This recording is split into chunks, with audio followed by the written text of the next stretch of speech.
Hi everyone, this is Miriam. Welcome to my channel, Black Lives Matter.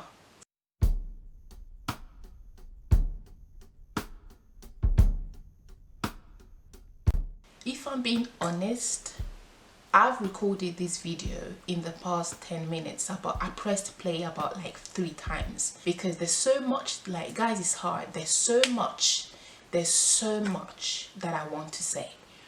And it's like I don't know where to start. And I have my notes of things that I want to talk about in this video, things that I want to talk about, things that I want to address in this video. But if I'm being honest, what I say may not even make sense. It might be all over the place because, as I said, there's so much that I want to say. And me, I am all for justice. For those who don't know, my name is Miriam. I make videos on travel, on culture. I love my culture. I love my Ghanaian culture. I love being African. Anyway, so for this video now, I wanted to talk about what has been happening the last few months when it comes to anti-racism protests, Black Lives Matter movement, protests all over the world, people protesting against racism. And I just wanted to kind of give my, I just wanted to address it, you know, because my channel is a channel that is all about culture. And I just thought, of course, I have to address it. But it took me it took me a few weeks to actually gather my thoughts because there's so much to say that even in this video is not even enough, right? But I wanted to use my platform because I know that on my platform there are people who are watching me, a lot of people who love Ghana, who love Africa are following me, people who love my videos about Ghana, about culture who are following me, white people, black people. And so these last few months here have been a lot. You know, you have businesses now, you know, you have businesses like people, you know, job searching sites, LinkedIn, everyone, all companies coming up and putting up statements saying their hearts are with the black community. You have people saying, I see you, oh, I see you, our hearts with the black community. You have TV companies putting up statements saying, oh, they've removed some of their content that they realized now had some racist elements to them. It's like the world is waking up, as if people didn't know that black people have it hard, as if people have now opened their eyes to know that, oh my gosh, yeah, black people are the minority, and you know racism is there, unfortunately, and we need to deal with it. It's so interesting how people are like, I see you now, not knowing that we've had to, you know, not knowing that it's real, that, you know, being microaggressions, being looks, being, you know, having family members or friends talking about how they, you know, in order to have a job they may need to change their last name to get more opportunities. I've had all that, I've heard all of that as a black person, and the fact that people are now coming to terms with it is nice, but it's also very interesting. Racism is basically thinking that one race is basically thinking that one race is inferior or superior, you know. And so I love the fact that people are waking up, and it's so interesting because you have people coming up to and saying white lives matter too, and people who say that are missing the whole concept. It's like someone saying to you, someone saying they have cancer, yeah, and you come up to them and say, your cancer is nothing. Some people have HIV, so whatever about your cancer, just freak off about your cancer. Whatever you're going through doesn't matter because there are people out there with HIV, so just your cancer is nothing, whatever. Don't tell me about your cancer. People are dying from HIV, whatever about your cancer. That's what it seems like. When people say Black Lives Matter, it doesn't mean that all lives don't matter. It doesn't mean that white lives don't matter. It means that black lives matter too. You know, because when you look at the US for years, police oppression, black lives not being considered important, black lives being considered less than other races. When you look at police brutality, black people, if you can read about it, black people being targeted because of the color of their skin, a black guy wearing a hoodie being seen as suspicious. You know, cases of people or black men being killed in front of their house door because of they put their hands in their pockets and they look suspicious. A black man called George Floyd who died because of a police's knee on his neck in broad daylight. And so when you have people coming up and saying whatever, all lives matter, it makes me sad, because you know, I heard one person saying, one pastor saying, if it was a dog that a police officer had strangled in broad daylight and someone filmed it, it would go around and people would be outraged, which shows that it seems like the life of a black person is not important, because you have people debating about whether there's something that George Floyd did, maybe there's something that these men did, maybe they look too suspicious. But it's like, if it was a dog that a police officer had strangled in broad daylight because the dog kept barking, everyone would be outraged, saying that police officer needs to be locked down because he strangled a dog, right? So when people say Black Lives Matter, it doesn't mean that not other lives don't matter. It means that Black lives matter too, and a Black life is a life too. There's one singer that I follow, her name is Jamie Grace, and she said on her Instagram, that she mentioned something on her Instagram that I agreed with, that I completely agree with. And everything that, mostly what she writes, I agree with anyway, but she posted something that I completely agree with, and I wanted to share with you guys, and I'm going to paraphrase a little bit. And she said, I'm going to paraphrase, right? It's just what I remember. She said something like, if you're a person who is not black and you know you're all about adoption, it's like, you have people that are into humanitarian work. It's like they go to Africa, white people and people that are not black, that go to Africa to help to adopt black kids from Africa, or they just do humanitarian work, they go to Africa, or the poor kids in Africa, they go to Africa to help, right?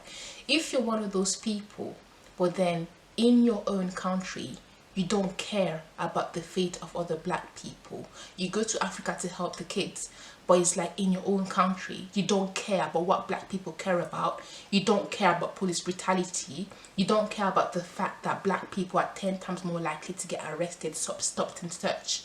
If you don't care about that, but you go to Africa, or you come up and say, I love Ghana, I want to go to Ghana, but you don't care and your eyes are not open and not educated enough to know why people are protesting, you're not educated enough to know why what Black Lives Matter is, you don't take seriously what is happening in the world, then it's like you're a hypocrite, because you go to Africa, you love Ghana, you love the food, but it's like you don't care about the other black people living in your neighborhood. You're scared when black people walk past you, you feel the need to lock the doors.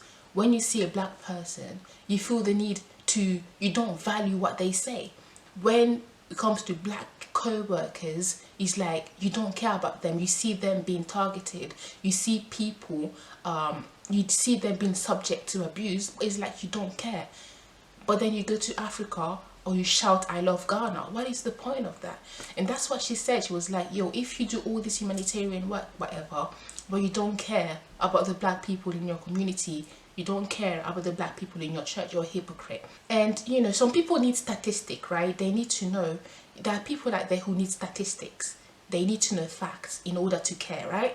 So I'm going to give you some statistic about black people in the UK, in Britain, that I found out. Of course, I'll put links in the description box so that you can do your own research, because some people need facts. So let me give you some facts that I found. Childbirth. Black mothers were 5 times more likely to die in pregnancy than white mothers between 2014 and 2016, according to the UK Confidential Inquiry into Maternal Deaths. Life expectancy. In its 2017 report, Public Health Outcomes Framework, Health Equity Report, Public Health England found that men living in the most deprived areas had 9.2 years less life expectancy than those from the least deprived. Fact 3, mental health. Black people are more than 3 times likely to be detained under the Mental Health Act. From the early years, black people do not have the same life chances as the rest of the population. Black Caribbean pupils were nearly twice as likely to be excluded as white pupils in the academic year 2016-2017. Employment or earnings, let's look at earnings. In London in 2018, ethnic minorities earned 21.7% less than the rest of the population.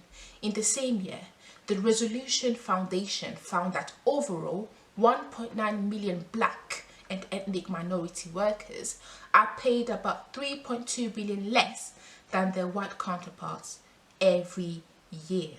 Ethnicity pay gap. The ethnicity pay gap is a long-standing phenomenon. Previous research has shown that people from ethnic minorities tend to earn less overall than white people. This is often associated with social disadvantage and is arguably also caused by discrimination. New arrivals to the country may have a poor command of English, also possess qualifications which are not generally recognized by employees, and be unfamiliar with the UK's culture. These factors also affect pay. Immigrants to Britain often work in low-paid occupations and are overqualified for the job that they do. Police stop and search, let me say. Black people in the UK are nearly 10 times more likely to be stopped and searched by police than white people, according to the government's own statistics. Between April 2018 and March 2019, there were 38 stop and searches per 1,000 black people, compared to 4 per 1,000 white people. Fact 10. Black people are 3.5 times more likely to be arrested than white people. Black women are twice as likely to be arrested than white women. And so if you're here and you're wondering why people are saying Black Lives Matter and why people are protesting anti-racism and why companies now are coming up and saying they will try to improve their diversity, whatever, that is why. And I'm sure you've heard when it comes to coronavirus, ethnic minorities are the ones that are more touched and are likely to die from it. And that's because a lot of black people live in low income areas, live in areas that are more deprived, because they might be immigrants and they might not be given opportunities because of their skin tone, because of their skin color, and so they're discriminated against because companies don't think that because companies would think that because they are from Africa or because they're black, they may not do as well as the other white people. If a white person is there and a black person is there applying for the same job with the same qualification, it is often likely that people would go for the white person because they look more educated. So when people are protesting and are talking about Black Lives Matter, please understand. When you see black people succeeding in a country that they were not born in, or when you see black people succeeding, know that is because of hard work.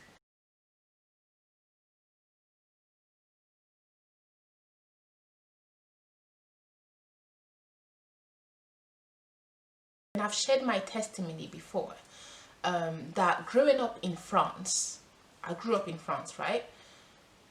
I grew up in the south of France, so in a place called Toulouse, right? It was not likely, it was very rare for me to see black role models succeeding on TV. There were only a few black people on TV. And I remember, through this, what's been happening, I've also had to look at myself. I've also had to look at my history and think, what is it that I have faced as a black person? The kind of person, like, when I go into somewhere, I don't think, oh, I'm black. Like, I'm just me, right? So I never really thought about the fact that I'm black and, the disadvantages the things that I faced because of my skin. I never thought about it until recently. I had to think, because I'm doing a lot of research and I'm also trying to get knowledge. So I had to think about the things that I have faced, right? And so that's why it was kind of painful to think back, and even just reading and doing a lot of research is painful. To even just read about the colonial history when it comes to Ghana, colonial history, and to look at slavery in the US, to think about the fact that I could have been in the US. My grandma could have been one of those people in Ghana sent to the US My great grandma could have been one of those people who were sent to the US on a boat to the Americas. So when I look at the plight of black people in the US protesting, my heart is for them, because we're all one people. And so anyway, I had to think about my life, and I had to think about the things that I faced. And I remembered some memories came out that I had not suppressed, but that I had forgotten about. And I remember one instance, I was like 8 or 10 in France, right? I was walking with a backpack, and I had a lot of friends from ethnic minorities, Arabic, Algerians, Moroccans, Tunisians. And I remember one day walking with my backpack, right? And I had one of my friend next to me, friend, who was like Arabs or something. And so we're all gonna, we're going to the direction of her house. And I think I was working with other friends as well behind. And so they were going to her house. I don't know, they were just gonna, chill in her house. And I remember me too kind of like almost following, sort of. And I remember her telling me, oh, you can't come to my house. My mom doesn't want me to bring black people. She told me, dead in the eye, tu peux venir chez moi. Ma mère n'aime pas les noirs. My mom doesn't like black people. You can't come to my house. My mom doesn't want me to bring black people. You can't come to my house. And I remember thinking, okay. I remember like looking at her, and I remember not even telling my mom about it.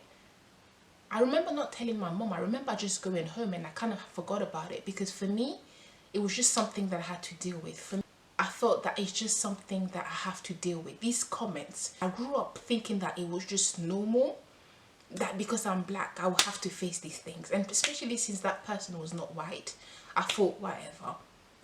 I remember being called Black Pig in France by one of my neighbors who was Spanish. I remember being told by a teacher that I have to get married because I'm not doing well in school. If I was white, she probably wouldn't say that. I remember being accused in class wrongfully. I remember a lot of this may have been because people might say this was just coincidental. But when I think back, a lot of the things that I faced may have had to do with the fact that I am dark and that I'm black. Unfortunately, when people are saying Black Lives Matter, there's a reason why they're saying it. There's a reason why they're saying it. And of course, you see a lot of people succeeding. Now in France, you have, black people seen on TV more. Now a lot, beauty brand is much more diverse. People talking about melanin. You have Beyonce, you have all these black people, great role models. But just know that we still have a way to go. We still have a long way to go. And people think that because they're not being abjectly racist, they think that it's okay. But I think if you're not black, there's so much work that you have to do. And not being racist, as people say, is not enough. You actually have to be anti-racist. Look at yourself. Some things you may have to undo. This whole, when you see a black person or a black guy in the street with a hoodie, what is your first impression? Is it like, do you feel like you have to lock your doors? What is the first impression? Because that's kind of that's the impression that white officers have in America that lead them into killing black people. First impression was that, oh my god, he's gonna pull a gun, and so they shoot. When you're at work and you see a dispute or an argument between a black person and a white person, is your first instinct to think, oh my gosh, the black person is in the wrong? Why is that your first instinct? So you have to look at yourself, and there's a lot of things that you might have to undo as a non-black person. Talk to your children about race. There's so many books out, and I know that there are people that say they don't want to talk about color, they don't see color, but there's one statement that I read and I want to share with you.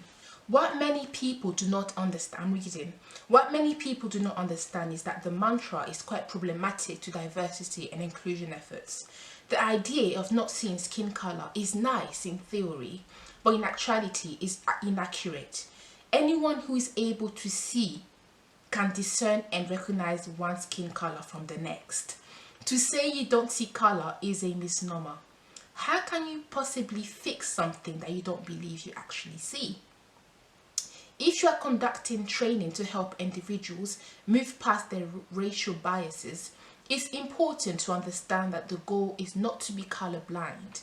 The goal is actually to see and recognize skin color, but to control and regulate your innate impulse to make decisions based on such characteristics. Being able to first recognize this is critical. We all see color. To say one doesn't is just not accurate. We have to first recognize that each of us, no matter our color, have preconceived notions and expectations about different racial groups. Recognition and acknowledgement are crucial. You get it? It shouldn't feel weird for you to, there are people that when they speak to black people, they feel that they have to put on a certain, just be normal. It's not that deep. You don't have to put on an accent talking to black people. You don't have to pretend to be cool. You don't have to like chicken. You can just be yourself and talk. Support black owned businesses. For so many years, the black race was seen as the race that is inferior. It's not a waste of money to buy something from a black person. It's not a waste of money to support black owned businesses. It's not a waste of money to get something from a black person. So changing that perspective, supporting black owned businesses is very good. I'll also put links of where you can donate. People in the UK who actually actively working to combat racism in institutional racism, which is, first of all, is hard to combat because it starts with the mind, right? But they work behind the scenes to make sure that law is fair. So I'll put the links in the description box for that. So now on to the next part of this video.